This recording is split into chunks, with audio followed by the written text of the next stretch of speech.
Ассаламу алейкум. Валой егіп отқандарға.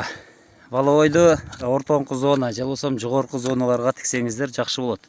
Негізі жақшы сорт. Бирок әрбір сорттың өзінен теге тұрған жері бар. Әрбір сорт өзіне жараша баалуу. Кейбір ерте сорттар майда болгону менен ерте бушкандыгы үчүн акча болот.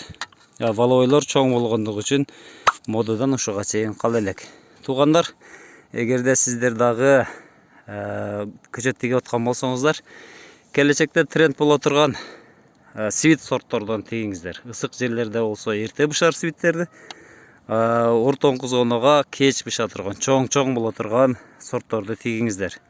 Мисалыга ылдыйкы зонага свит Ариана, свит Теф, свит Габриэл кете турган болсо, свит Валина, свит Лоранс, ошондой эле Саретта, свит Стефани деген сортторду ортоңку, жогорку зонага жамгыр азыраак жааган жерлерге тиксеңиздер болот.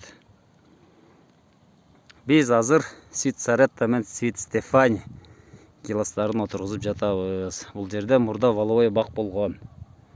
Азыр аралатып ошол сорттор тигип жатабыз. Келечекте баары бир ушул свит сортторго өтөбүз. Сиздер менен Багыстыруу Кыргызстан каналы болду. Тынч аман болуңуздар туугандар.